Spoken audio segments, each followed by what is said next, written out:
Right, I'm on to the next part of my cylinders now, and I'll just repeat what I probably always repeat. You don't have to have a milling machine for this beginner's loco. You can do it in your lathe, on your vertical slide, for anybody that's got, you know, limited equipment. I've managed to get my steam ports marked out on this face on my cylinders. So if you want to take a look at me marking that out, just take a look back at my previous part. And what I've got to do today is I've got to mill 3 slots in this face. I'll just show you on the drawing. There's the exhaust port in the centre and 2 inlet ports on each side. Them dimensions are quite critical because when you've got your slide valve on, as it's moving from one side to the other, it's got to be covering those ports at a predetermined position on the stroke of the valve rod. I've then got to turn it over, put 3 holes in on a compound angle to meet from where the edge of the bore is up to each side of the inlet porthole. So here's the edge of the bore on this view. It's at an angle coming up and an angle going across from each side. Right, so we'll deal with that later. I'll just say this briefly before I do start.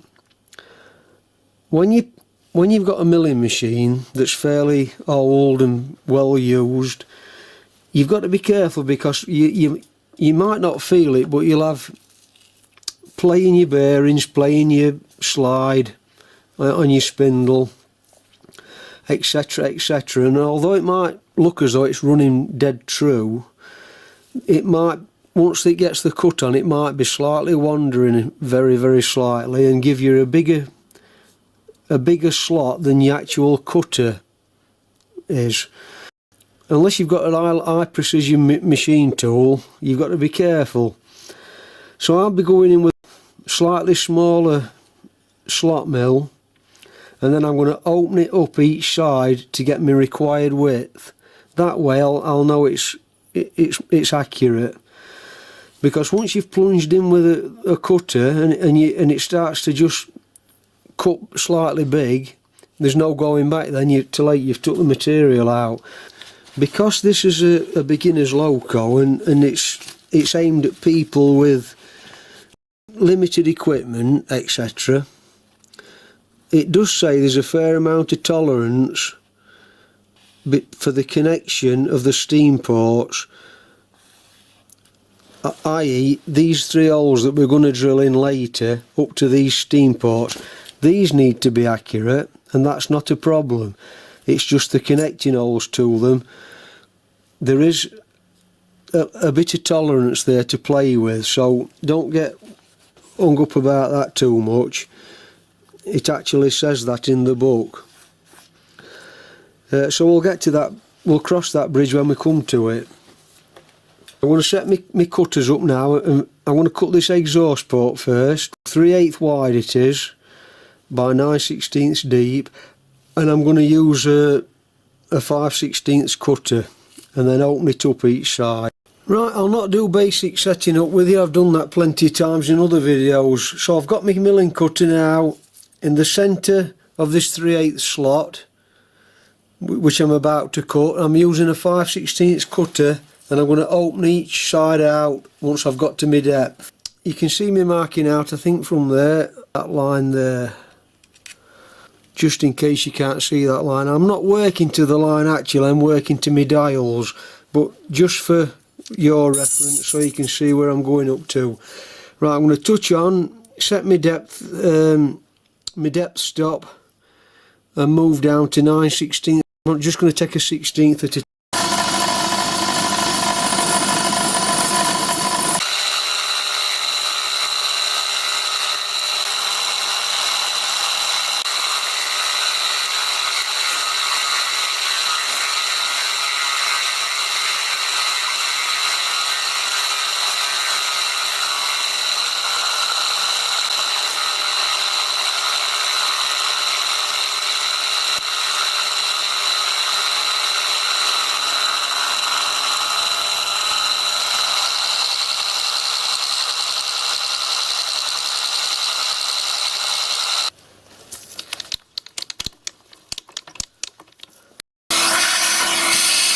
I've gone down to my depth now and I've broke into this hole at the side here.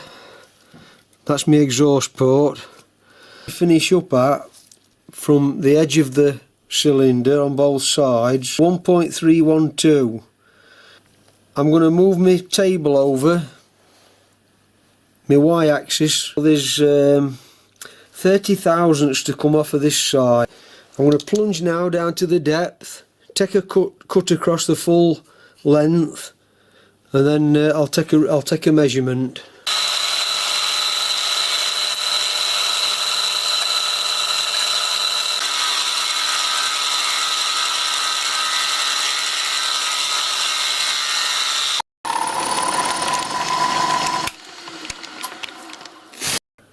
That's it. Got my measurement there, 312.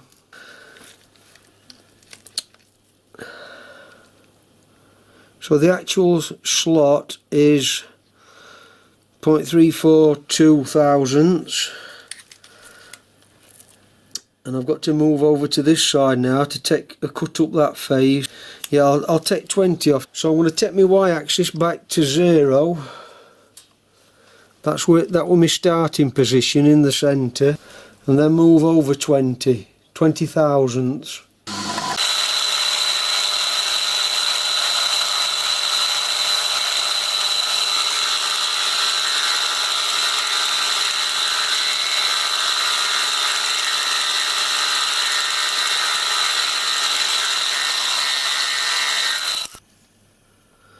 Right, I've got my centre, my exhaust port done and finished to size and to depth, and I'm moving over now. I've got to put a 1/8 slot now on each side. Well, it's actually 5 30-second slot, but I'm going to go in with a 1/8, which is 4 30-seconds, and then I'm going to again open it up on each side just in case my slot drill actually makes the slot a fraction too big. So I'm playing safe, and also because my slot drill 1/8 slot drill obviously is not very, it's not very big, and I've got to go down to the full depth of this slot drill.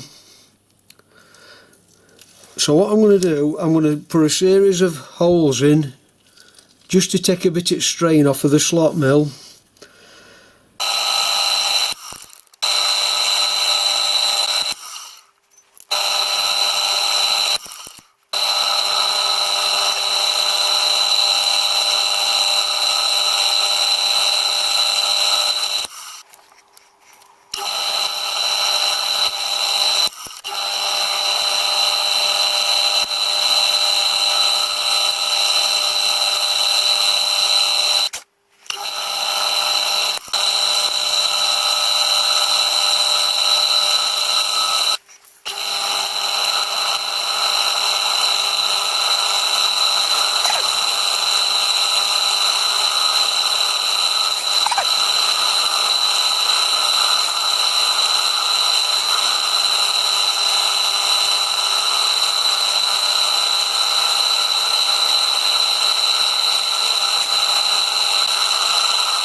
Like I said about cutting slightly big, that's ended up to be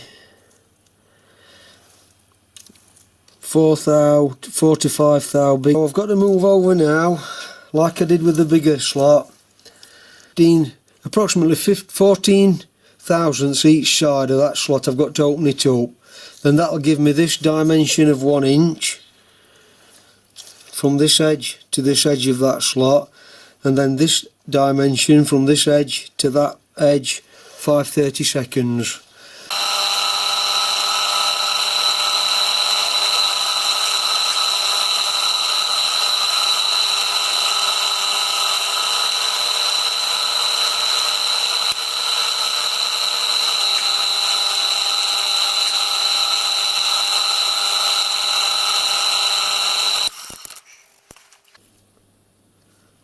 Yep, 154, 153.5. Just double check that.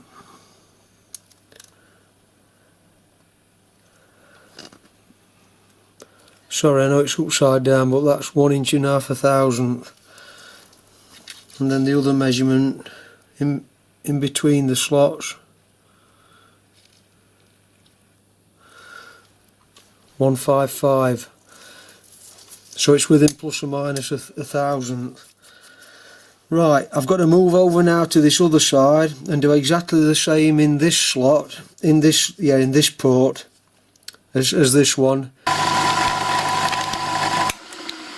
Right, that's the last cut up that up that second port.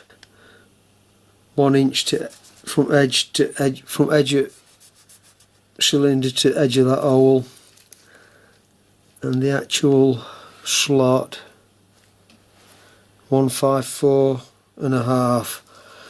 So that's fine. That 3/8 deep on the inlets, 9/16 deep on the exhaust. I'll do another video when I come to put the connecting passages in from the cylinder bores to the ports. Anyway, thanks for watching, and I'll catch you on my next video then. Bye for now then.